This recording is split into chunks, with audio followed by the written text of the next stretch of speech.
لا حول ولا قوة إلا بالله من الشيطان اللعين الرجيم. بسم الله الرحمن الرحيم. الحمد لله رب العالمين، والصلاة والسلام على سيد الأنبياء والمرسلين وحبيب إلهنا وطبيب نفوسنا ومولانا ومولى الثقلين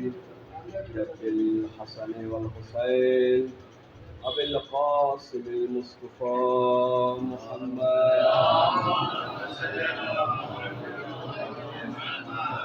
وآله الطيبين الطاهرين المعصومين المظلومين المنتخبين المجتنبين، ولعنة الله على أعدائهم أجمعين من يومنا هذا إلى يوم الدين. أما بعد، فقد قال رسول الله صلى الله عليه وآله وسلم: الإسلام ريان فلباسه الحياء، وزينته الوقار، والمروءة العمل الصالح، وعماده البراء، ولكل شيء أساس، وأساس الإسلام حبنا أهل البيت. درود بھیجتے محمد والے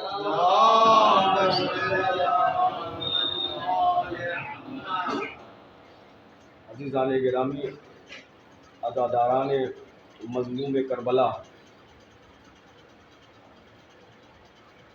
آپ کی خدمت میں مسلسل اس حدیث کی روشنی میں آپ کے سامنے معروضات کو پیش کیے ہیں، اور بات یہاں تک آپ کے سامنے پہنچی کہ کس وجہ سے معاشرے کے اندر حیا ختم ہو جاتی ہے اور بے حیائی اپنے پنجے گاڑ دیتی ہے، اور بے حیائی کے جڑ معاشرے کے اندر پھیل جاتے ہیں۔ تو آپ کے سامنے عرض کیا تھا کہ 4 چیزیں ہیں جس کی وجہ سے معاشرے کے اندر حیا ختم ہو جاتی ہے اور بے حیائی کی جو جڑ ہے وہ معاشرے کے اندر پھیلنا شروع ہو جاتی ہے۔ وہ 4 چیزیں تھیں جو تکرار نہیں کرنا ہے، بس صرف ان لفظوں کو گنا دوں اور گنا کر کے میں ایک دوسری طرف آپ کو اشارہ کر دوں، تاکہ میں اپنے اعتبار سے، یعنی اپنے جو میری اسٹڈی ہے، جو میرا مطالعہ ہے، اس اعتبار سے میں یہ آج کوشش کروں کہ جتنے بھی معروضات چھوٹے سے چھوٹے یا بڑے سے بڑے تھے آپ کے سامنے پیش کیے، آج ایک ایسا گوشہ پیش کرنا بھی ضروری ہے کہ جس کی وجہ سے درود بھیجتے محمد والے محمد۔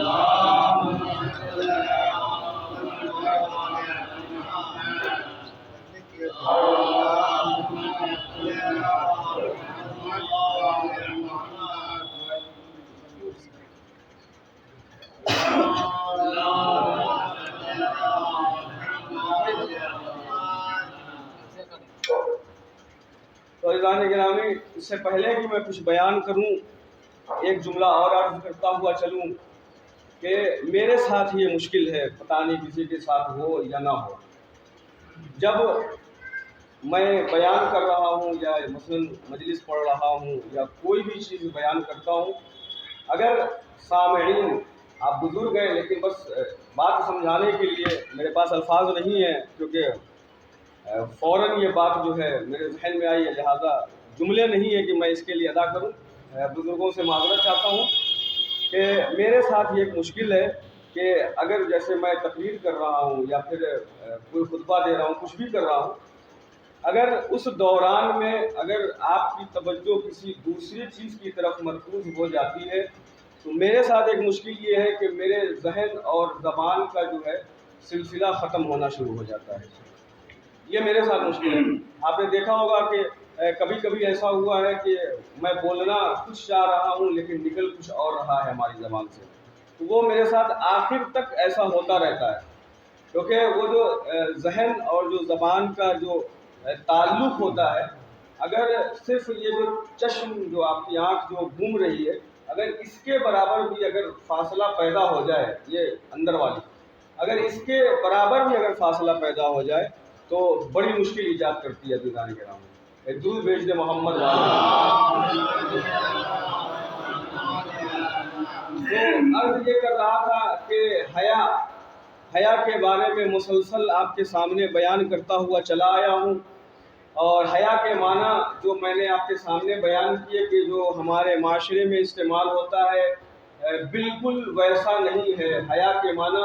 شرمندگی کے نہیں ہے عزیزان گرامی۔ ہمارے یہاں ذرا سا کچھ ہوتا ہے تو فوراً کہہ دیتے ہیں کہ بڑا بے حیا قسم کا انسان ہے، بے غیرت قسم کا انسان ہے، جبکہ اس کے اس افعال سے، اس فعل سے کوئی تعلق نہیں رکھتا۔ حیا کے معنی ہم نے جو آپ کے سامنے بیان کیے، حیا کے معنی یہ ہے کہ خداوند عالم کی اطاعت کے سامنے سر تسلیم خم کرنے کا نام حیا ہے۔ ائمۃ الہدیٰ علیہم الصلاۃ والسلام کے فرمان کے آگے سجدہ ریز ہو جانے کا نام حیا ہے۔ اپنے آپ کو محبت اہل بیت میں فنا کر دینے کا نام حیا ہے۔ اپنے آپ کو اپنے مولا کے لیے وقف کر دینے کا نام حیا ہے۔ یعنی جو کچھ بھی خداوند عالم نے اور ائمۃ الہدیٰ علیہم الصلاۃ والسلام نے بیان کیا ہے، اس کے آگے سر تسلیم خم کر دینے کا نام حیا ہے۔ تو اس کے ذیل میں ہم نے بہت ساری معروضات آپ کے سامنے پیش کی ہیں،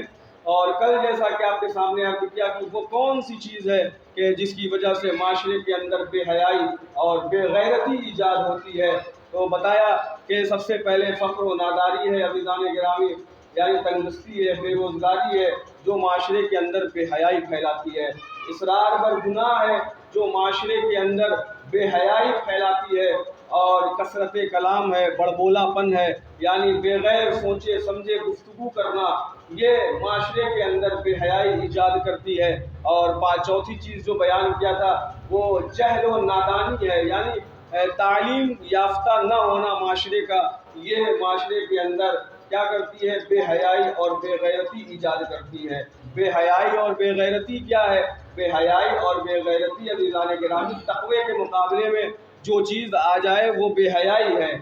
ورع کے مقابلے میں جو چیز آ جائے وہ بے حیائی ہے، خوف کے مقابلے میں جو چیز آ جائے وہ بے حیائی ہے۔ یعنی کیا مطلب؟ دل میں انسان کے خدا کا خوف نہیں ہے، جس کی تس کی انسان غیبت کر رہا ہے، یہ بے حیائی ہے، تہمت لگا رہا ہے، یہ بے حیائی ہے، جس چیز کے ہم اہل نہیں ہیں اس چیز کو ہم لوگوں کے سامنے بار بار بیان کرنے کی کوشش کر رہے ہیں، بے حیائی ہے عزیزان گرامی۔ میں نے کل کہا تھا کہ میں اگر اس لباس کا اہل نہیں ہوں اور یہ لباس پہن کر میں آپ کے سامنے بیٹھ جاؤں، یہ بے حیائی ہے میری طرف سے، یہ بے حیائی ہے، نہ کہ صرف جیسا کہ میں نے عرض کیا کہ روڈ پر اس طریقے سے گھومنا اور یہ کرنا، یہ بے حیائی نہیں ہے، بلکہ اصل بے حیائی اگر قرآن کی روشنی میں دیکھیں، شریعت کی روشنی میں دیکھیں، اخلاق آل محمد کی روشنی میں دیکھیں، تو اصل بے حیائی عزیزان گرامی یہ ہے۔ تو یہ سارے موضوع کو سمیٹتے ہوئے آج میں آپ کے سامنے جو بیان کرنے جا رہا ہوں وہ واقعاً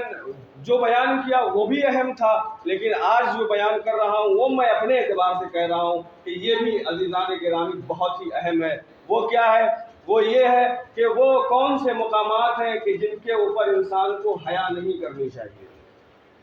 ابھی تک یہ تھا، بیان ہمارا یہ تھا کہ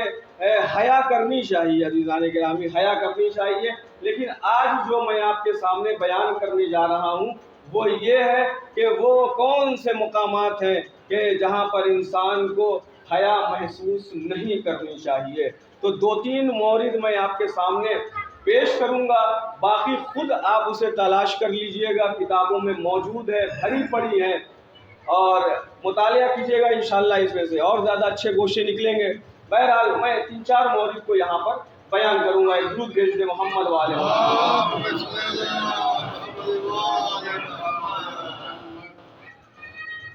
سب سے پہلے قرآن مجید کی ایک آیت آپ کے سامنے عرض کر دوں۔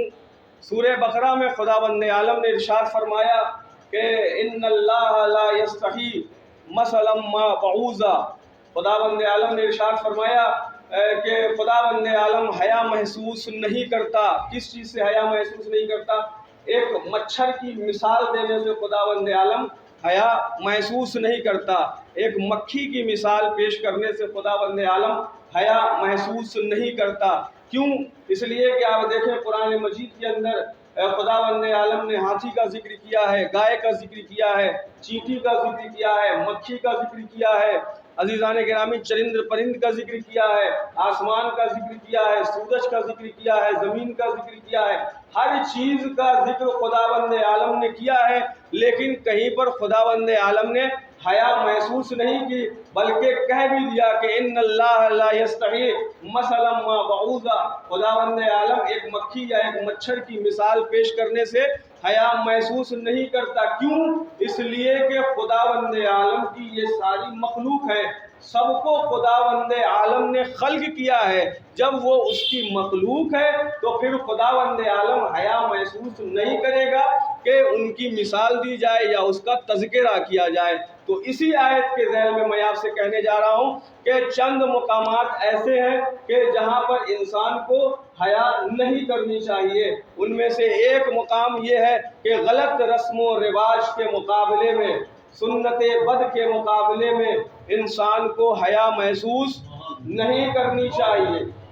غلط رسم و رواج، سنت بد کے مقابلے میں انسان کو حیا محسوس نہیں کرنی چاہیے. بسا اوقات آپ نے دیکھا ہوگا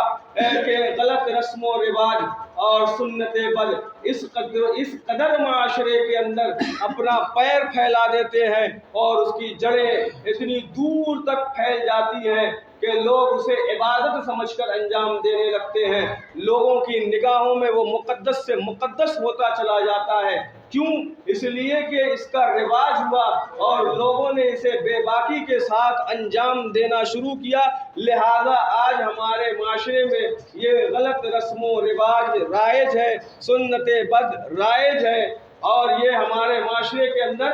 پھیلا ہوا ہے، ہمارے معاشرے کا عزیزان گرامی حصہ بنا ہوا ہے یہ غلط رسم و رواج. تو اس کے مقابلے میں ائمہ کے اقوال بھی پیش کروں گا آپ کے سامنے، لیکن اس سے پہلے میں اپنی بات بیان کر دوں تاکہ جب ائمہ کے جب اقوال آپ کے سامنے پیش کروں اور جب ان کے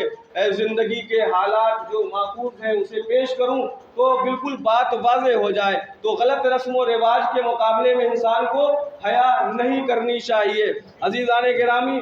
بڑی افسوس کی بات ہے کہ آج ہمارے معاشرے میں اس طرح کی چیزیں موجود ہیں، اور صرف میں کہہ دوں کہ ہر گھر میں تقریباً، میں یہاں کی بات تو نہیں کرتا لیکن جہاں دیکھا ہے میں وہاں کی بات بالکل کر سکتا ہوں. ہر گھر میں جہاں پر قرآن موجود ہے، جہاں پر مفاتیح موجود ہے، وہیں پر ایک کتاب کا نام ہے عزیزان گرامی دامن مراد. وہیں پر ایک کتاب رکھی ہوئی ہے جس کا نام کیا ہے؟ دامن مراد ہے. عزیزان گرامی اس کا اسلام سے کوئی تعلق نہیں ہے، اس کا شریعت سے کوئی تعلق نہیں ہے. جتنی چیزیں اس کے اندر ہمارے معاشرے میں پڑھی جاتی ہیں سب کے سب عزیزان گرامی جھوٹ ہے، سب کا سب فساد ہے. عزیزان گرامی میں بات اپنی کامل کروں گا، یوں ہی نہیں چھوڑوں گا میں آپ کو. اب اس کے اندر سب سے پہلے اٹھائیے تو سگٹ بی بی کی کہانی نظر آتی ہے، دوسرا اٹھائیے تو چٹپٹ بی بی کی کہانی نظر آتی ہے، تیسرا اٹھائیے تو 10 بیوی کی کہانی نظر آتی ہے، پانچواں اٹھائیے تو مولا مشکل کشا کی کہانی نظر آتی ہے. اس کے بعد اٹھائیے تو 22 رجب کے دن ہمارے یہاں وہ نظر ہی نہیں ہوتی جس کے اوپر لکڑیہارے کی کہانی نہ سنا دی جائے. یہ اپ ڈیٹ زمانہ ہے، جسے آپ کہتے ہیں کہ اپ ڈیٹ زمانہ ہے، اور یہ بالکل عقل کے عروج کا زمانہ کہا جاتا ہے. عزیزان گرامی ایک مرتبہ آپ تنہائی میں سنجیدگی سے ان کہانیوں کو پڑھیے. میں ان کہانیوں کا منکر نہیں ہوں، ہو سکتا ہے کہ کسی کتاب میں لکھی ہو جو میرے نظر سے نہ گزرا ہو، ممکن ہو، میں تائید بھی نہیں کروں گا کہ صحیح ہے وہ،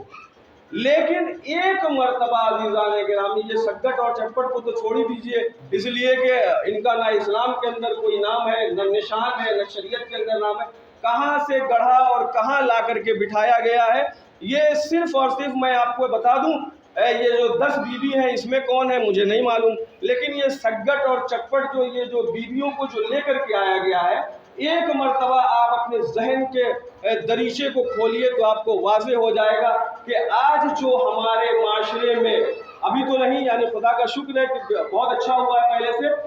پہلے یعنی جیسے 10 سال یا 25 سال 30 سال پہلے دیکھیے کہ جناب زہرا سلام اللہ علیہا کا تابوت نہیں اٹھایا جاتا تھا،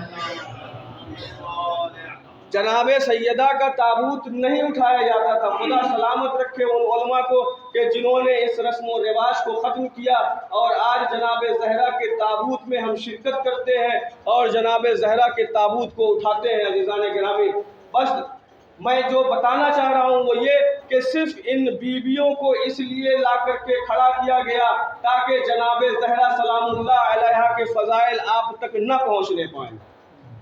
صرف اس لیے ان بیویوں کے کرامات، جھوٹے کرامات گڑھ کر کے بیان کیے گئے تاکہ جناب زہرا سلام اللہ علیہا کی جو حقیقی تصویر ہے وہ ان کے چاہنے والوں پر اور عالم اسلام پر آشکار نہ ہونے پائے۔ جتنے ذمہ دار وہ لوگ ہیں جنہوں نے گڑھا ہے، اس سے زیادہ کہیں ہم ذمہ دار ہیں کہ جس کو ہم نے اپنے معاشرے کے اندر رائج کیا ہے۔ ہم زیارتوں پہ جاتے ہیں، وہاں ہمیں سمجھ میں نہیں آتا محرم اور نامحرم، ہم وہاں زری پکڑ کر کے دعا بھی کرتے ہیں، جناب سکینہ کے روضے پہ بھی جاتے ہیں اور دنیا کی بھی، وہاں پہ ہمیں سمجھ میں نہیں آتا۔ لیکن جب جناب زہرا کی نظر ہوتی ہے کٹوری کے اندر چھپا کر کے تو وہاں پہ ہمیں بڑا سمجھ میں آتا ہے کہ یہ نامحرموں کو نہیں کھانا چاہیے، یہ مردوں کو نہیں کھانا چاہیے۔ یہ کس کتاب میں لکھا ہوا ہے اور کس شریعت نے بیان کیا ہے کہ جناب زہرا کی نظر جس کے اوپر ہو جائے وہ مردوں کو نہیں کھانا چاہیے؟ یہ غلط رسم و رواج ہے، اس کے مقابلے میں کھڑا ہونا چاہیے۔ عزیزان گرامی، ممکن ہے کہ آپ کے گھر والے آپ کے دشمن ہو جائیں، ممکن ہے کہ پڑوسی آپ کے دشمن ہو جائیں، ممکن ہے کہ یہ معاشرہ آپ کا دشمن ہو جائے، لیکن جو غلط ہے اس کے مقابلے میں کھڑے ہوئیے، یہ مت دیکھیے کہ ہمارا کون مخالف ہو رہا ہے۔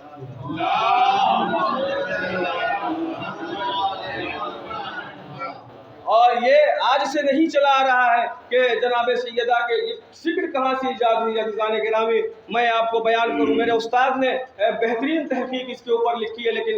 موضوع ہمارا دوسرا ہے تو میں بالکل مختصر آپ کے سامنے بیان کرتا ہوں کہ جب جناب زہرا کی شہادت ہوئی مدینے کے اندر، اور جب شہادت ہوئی اور جب جناب زہرا نے جو وصیتیں کی کہ ابوالحسن انہیں نہ آنے دیجیے گا اور یہ کیجیے گا اور وہ کیجیے گا، تو ابوالحسن نے رات کے شب میں یعنی شب کی تاریکی میں جب جناب زہرا کو سپرد خاک کیا ہے، اور خاک کرنے کے بعد صبح میں معلوم یہ ہوا کہ جناب بنت رسول تو جو ہے رات ہی کے یعنی شب میں ہی جو ہے دفن کر دی گئی، تو اب ان کی عورتوں نے جو ہے ملامت کرنا شروع کیا، انصار اور مہاجرین کی عورتوں نے ملامت کرنا شروع کر دیا کہ شرم آنی چاہیے تمہارے اوپر کہ بنت رسول تمہاری وجہ سے وصیت کر کے گئی کہ شب کی تاریکی میں دفن کریں۔ تو اب انہوں نے اپنا دامن بچانے کے لیے کیا کہا وہاں پہ، کہتے ہیں کہ بی بی سیدہ کی یہ وصیت تھی کہ ہمارے جنازے میں کوئی نامحرم شامل نہ ہونے پائے۔ یہ فکر وہاں سے چلی آ رہی ہے کہ ہمارے جنازے کے اندر اپنے بچانے کے لیے، اپنے بچاؤ کے لیے انہوں نے کیا کیا، کہا کہ ہمارے جنازے کے اندر چلیے نامحرم تو نامحرم ہوتا ہے، صرف امیر المومنین اور امام حسن کے علاوہ کوئی محرم بھی نہیں ان کا، تو پھر یہ سلمان فارسی، پھر یہ ابو ذر، یہ کیا، یہ محرم تھے جناب زہرا سلام اللہ علیہ کے جو ان کے جنازے کے اندر شرکت کر رہے تھے۔ تو عزیزان گرامی، جتنا دشمن اس بات کا ذمہ دار ہے اس سے کہیں زیادہ ہم اس بات کے ذمہ دار ہیں کہ ہم نے ان کے فکر کو پکڑا اور پکڑنے کے بعد ہم نے اپنے معاشرے کے اندر اس کو دھیرے دھیرے رائج کرنا شروع کیا کہ جناب سیدہ کا تابوت محرم نہیں اٹھا سکتے، نامحرم نہیں اٹھا سکتے، جناب سیدہ کا تابوت نامحرم نہیں سجا سکتے، جس کے اوپر جناب زہرا سلام اللہ علیہ کی نظر ہو چکی ہے اسے کوئی مرد نہیں کھا سکتا، کسی کتاب میں نہیں لکھا، کسی معصوم نے نہیں کہا، کسی نے کچھ بھی نہیں کہا۔ تو بات یہ ہو گئی، سمجھ میں آیا کہ یہ چٹپٹ بیوی اور سگٹ بیوی کو کیوں لے کر کے آئے اور یہ 10 بیوی کو کیوں لے کر کے آئے، تاکہ جناب زہرا کی جو شخصیت ہے، عزیزان گرامی ابھی بھی عالم اسلام کے اوپر جناب زہرا کی شخصیت ظاہر نہیں ہو پائی ہے کہ جس طریقے سے ظاہر ہونا چاہیے تھا، بالکل جو ہے ظاہر نہیں۔ عزیزان گرامی،